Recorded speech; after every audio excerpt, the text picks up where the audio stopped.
তারেক রহমানের মামলা প্রত্যাহারের দাবিতে আজকে উচিতপুরা ইউনিয়ন বিএনপির আয়োজিত এই সমাবেশে সম্মানিত সভাপতি উচিতপুরা ইউনিয়ন বিএনপি সভাপতি অ্যাডভোকেট আনোয়ার হোসেন এবং সঞ্চালনায় আছেন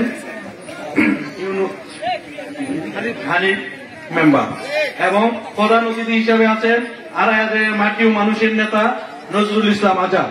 আরো উপস্থিত আছেন আড়াইহাজার থানা বিএনপি সংগ্রামী সভাপতি ইউসুফ আলী ভুইয়া এবং সাধারণ সম্পাদক জুয়েল আহমেদ এবং যুবদলের সদস্য সচিব খোরশেদ আলম, আরো অনেক নেতৃবৃন্দ।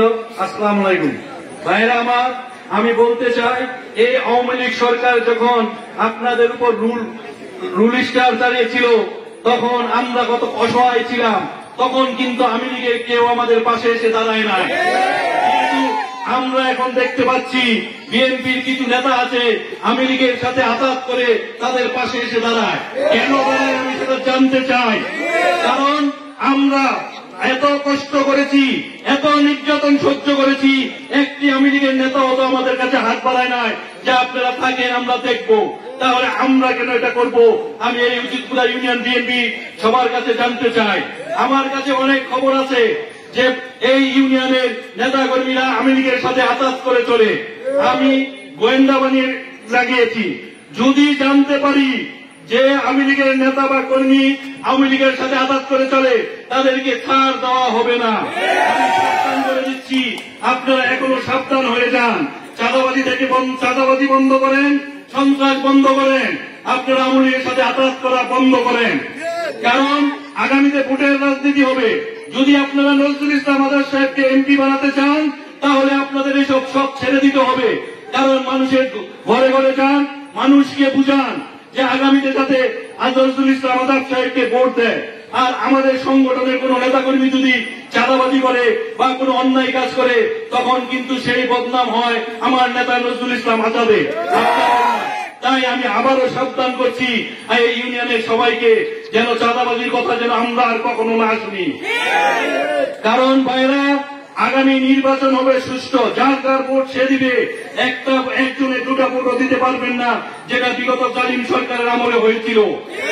আমরাও চাই জনগণের ভোটে নজরুল ইসলাম আজাদকে এমপি বানাতে। কারণ রাতের ভোটে আমরা নজরুল ইসলাম আজাদকে এমপি বানাতে চাই না। কি বলেন আপনারা?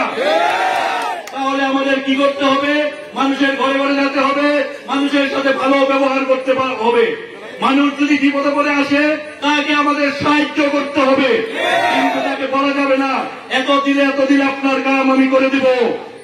কারণ এগুলি বিএনপির বদনাম। কারণ আমি চাই না আপনাদের জন্য আমাদের বদনাম হোক, আমার নেতার বদনাম হোক এবং অন্যরা বলুক যে বিএনপি চাঁদাবাজি করে। কারণ বিএনপি চাঁদাবাজিতে বিশ্বাসী নয়, সন্ত্রাসে বিশ্বাসী নয়। আমার নেতা মরহুম প্রেসিডেন্ট জিয়াউর রহমান যখন এই বিএনপি গঠন করেছিল সন্ত্রাস চাঁদাবাজের বিরুদ্ধে প্রথম স্লোগান ছিল। আর আমার নেতা জনাব তারেক রহমান সে একই কথা যে বিএনপি কেউ চাঁদাবাজি করতে পারবে না, সন্ত্রাস করতে পারবে না। আরেকটা কথা ভাই, আপনারা সবাই খেয়াল রাখবেন, এই মাদকের বিরুদ্ধে আপনারা স্বেচ্ছায় থাকবেন। কারণ আপনারা এলাকাবাসী যদি স্বেচ্ছায় থাকেন তাহলে এই মাদক ব্যবসা করতে পারবে না। আমরা আপনাদের উচিতপুরা ইউনিয়নবাসীর কাছে জোর মিনতি অনুরোধ করি, মাদক মুক্ত উচিতপুরা ইউনিয়ন গড়ে তোলেন। কারণ যদি মাদক মুক্ত না করতে পারেন তাহলে আপনাদের উঠতি বয়সের ছেলে মেয়েরা সব নষ্ট হয়ে যাবে। ভাইরা, আমরা বলতে চাই, যারা বলে যে কিছুদিন আগে আমি একটি বক্তৃতা দেখেছিলাম ফেসবুকের মাধ্যমে যে বলেছে নমিনেশন আমার পকেটে, আমার কাছ থেকে নমিনেশন কেউ নিতে পারবে না। আরে ভাই, নমিনেশন তো দূরের কথা, নির্বাচনের তো এখন ঘোষণা হয় না, তাহলে কিভাবে আপনার পকেটে নমিনেশন হলো? কারণ নির্বাচন করতে হলে ভাইরা আরো অনেক সময়। আপনারা আগে মানুষের কাছে যান, তারপর বলেন যখন নমিনেশন নির্বাচন ঘোষণা করবে তখন আপনারা যান। আমার তো মনে হয় আপনারা এবার পার্টি অফিসের কাছেও যেতে পারবেন না। আপনারা যে কুকর্ম করেছেন, আপনারা কোথায় ছিলেন আন্দোলনের সময়?